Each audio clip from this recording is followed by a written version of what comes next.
भूत भी महाराज जी कैसे कैटेगरी के भूत होते हैं हमारे? जैसे किसी ने आत्महत्या कर ली, या किसी का अचानक एक्सीडेंट हो गया, या कोई बहुत महत पाप किया, कोई बहुत बड़ा पाप किया, तो ऐसे हमें कई भूतों के दर्शन वृंदावन में हुए हैं। यहाँ है भूतेश्वर भगवान के शासन में है, जो मथुरा में भूतेश्वर भगवान है उनके शासन में वृंदावन में। भूत दिखते कैसे हैं हमारे?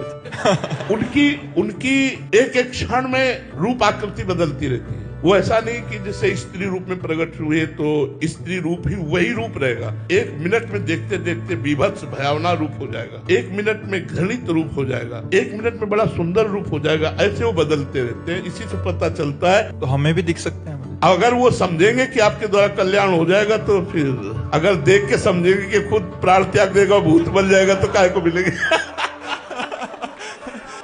अगर वो समझेंगे कि हमें देखते ही इसका हार्ट फेल हो जाएगा तो काय को आएंगे? वो नहीं आएंगे। वो तो वहां जाते हैं जहां अपना कल्याण कराना हो। इतना कष्ट होता है भूत योनि में कि देखो नदियां बह रही लेकिन वो एक बूंद पानी नहीं पी सकते, एक कौड़ा भोजन नहीं पा सकते, और संतों के सामने तो अपना कल्याण कराने के लिए जाते हैं। तमोगुण से युक्त प्राणी पे ही ज्यादा महाराज उनका अटैक रहता है। हाँ, मतलब गलत आचरण करते हैं, अपवित्र अंतःकरण वाले होते हैं, उनके ऊपर भूतों का आवेश होता है। ऐसे भूत छू नहीं सकते। ऐसा थोड़ी कि नाम मंत्र चल रहा है भूत स्पर्श कर ले, इतनी ताकत नहीं, भस्म हो जाएगा। भूत पिशाच निकट नहीं आवे,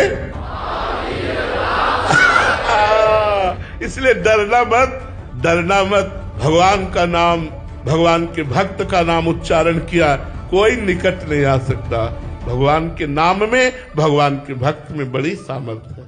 अर्जुन जी जब अभिमन्यु जी वीर गति को प्राप्त हुए तो बहुत रुदन कर रहे थे। भगवान ने समझाया कि मेरा भी तो भांजा है, बहुत समझाया कि अभिमन्यु मेरा भी भांजा है, देखो मैं विकल नहीं हो रहा हूँ, वो वीर गति को प्राप्त हुआ, तुम विकल क्यों हो रहे हो? फिर भगवान ने कहा अर्जुन तुम तो कहते थे हम सब कुछ समर्पण किए हुए हैं, तो मेरी वस्तु मेरे पास चली गई तो तुम्हें रोना क्या? चलो मैं तुम्हें दिखाता हूँ मेरे समर्पणकारी भक्त कैसे होते हैं। मोरक ध्वज के पास ले गए, माया से सिंह बनाया। आप एक साधु वेश में गए, भगवान के वेश में नहीं। मोरक ध्वज से कहा मेरा सिंह भूखा है, तो सिंह कोई हलवा पूरी घास तो खाएगा नहीं, सिंह तो मांसाहारी है। तो उनका भगवान हम लोग तो वैष्णव हैं, आप आज्ञा करें तो कसाई वाले से जाएं और मांस खरीद कर सिंह के लिए लाएं। बोले इसकी आवश्यकता नहीं है, आपका पुत्र है ना, उसी को काट के खवा दीजिए। भगवान के रूप में भगवान नहीं गए थे, संत रूप में गए थे। और बोले काटेगा कौन? माता पिता दोनों, और बीच से आरे से चीरेंगे। और खास बात, न माता पिता के आंसू गिरने चाहिए न पुत्र के आंसू। बलिहारी है उन महापुरुषों की, बड़ा चरित्र है उनका, उन्होंने ऐसा ही किया। यह है समर्पण।